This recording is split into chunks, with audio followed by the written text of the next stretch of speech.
नमस्कार दोस्तों, मैं मनोज कुमार एम के अनमोल कहानी में आपका स्वागत करता हूँ। कहानी है खुश रहने का रहस्य।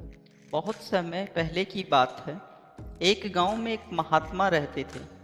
आसपास के गांव के लोग अपनी समस्या और परेशानी के समाधान के लिए महात्मा के पास जाते थे और महात्मा उनकी समस्या परेशानी को दूर करके उनका सही मार्गदर्शन करते थे।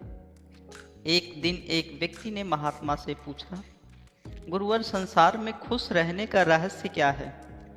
महात्मा ने उससे कहा कि तुम मेरे साथ जंगल चलो, मैं तुम्हें खुश रहने का रहस्य बताता हूँ। उसके बाद महात्मा और वह व्यक्ति जंगल की तरफ चल दिए। रास्ते में चलते हुए महात्मा ने एक बड़ा सा पत्थर उठाया और उस व्यक्ति को देते हुए कहा कि इसे पकड़ो और चलो। उस व्यक्ति ने पत्थर लिया और महात्मा के साथ चलने लगा। कुछ देर बाद उस व्यक्ति के हाथ में दर्द होने लगा, लेकिन वह चुप रहा और चलता रहा।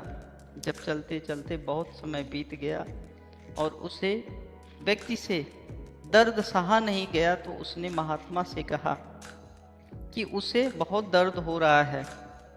महात्मा ने कहा कि इस पत्थर को नीचे रख दो। पत्थर को नीचे रखते ही उस व्यक्ति को बड़ी राहत मिली। तब महात्मा ने उससे पूछा, जब तुमने पत्थर को अपने हाथ में उठा रखा था, तब तुम्हें कैसा लग रहा था? उस व्यक्ति ने कहा, शुरू में दर्द कम था तो मेरा ध्यान आप पर ज़्यादा था, पत्थर पर कम था।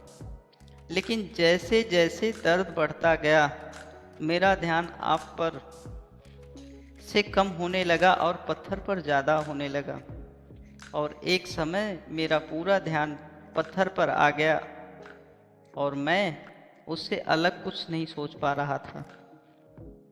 तब महात्मा ने उससे दोबारा पूछा, जब तुमने पत्थर को नीचे रखा तब तुम्हें कैसा महसूस हुआ? इस पर उस व्यक्ति ने कहा, पत्थर नीचे रखते ही मुझे बहुत राहत मिली, बहुत अच्छा महसूस किया और मैं खुश हो गया। जब महात्मा ने कहा कि यही है खुश रहने का रहस्य, इस पर वह व्यक्ति बोला, गुरुवर, मैं कुछ समझा नहीं।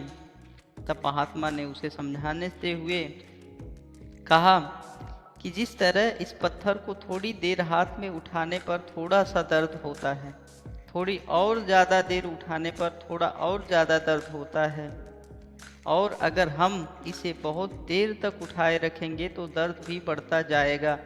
उसी तरह हम दुखों के बोझ को जितने ज़्यादा समय तक उठाए रखेंगे, हम उतने ही दुखी और निराश होते रहेंगे। यह हम पर निर्भर करता है कि हम दुखों के बोझ को सी देर उठाए रखते हैं या उसे ज़िंदगी भर उठाए रखते हैं। इसलिए अगर तुम खुश रहना चाहते हो तो अपने दुख रूपी पत्थर को जल्दी से जल्दी नीचे रखना सीख लो, और अगर संभव हो तो उसे उठाओ ही नहीं। इस कहानी से हमें यह शिक्षा मिलती है कि यदि हमने अपने दुखी रूपी पत्थर को उठा रखा है तो शुरू में हमारा ध्यान अपने लक्ष्यों से ज़्यादा तथा दुखों पर कम होगा। लेकिन अगर हमने अपने दुखों रूपी पत्थर को लंबे समय से उठा रखा है तो हमारा ध्यान हमारे लक्ष्यों से हटाकर हमारे दुखों पर आ जाएगा, और तब हम अपने दुखों के अलावा कुछ भी नहीं सोच पाएंगे और अपने दुखों में ही डूबकर परेशान होते रहेंगे और कभी खुश नहीं रह पाएंगे, कभी भी खुश नहीं रह पाएंगे। इसलिए अगर आपने भी कोई दुख रूपी पत्थर उठा रखा है तो उसे जल्दी से जल्दी नीचे रखिए। मतलब अपने दुखों को, तनाव को अपने दिलों के दिमाग से निकाल दीजिए और खुश रहिए तथा लक्ष्य को साधिए। खुश रहने का मात्र यही एक उपाय है। थैंक यू दोस्तों। अगर आप पहली बार वीडियो देख रहे हैं तो चैनल को सब्सक्राइब करें। आपका सब्सक्राइब एक हमारे लिए बड़ा बहुमूल्य सपोर्ट रहेगा। थैंक यू दोस्तों।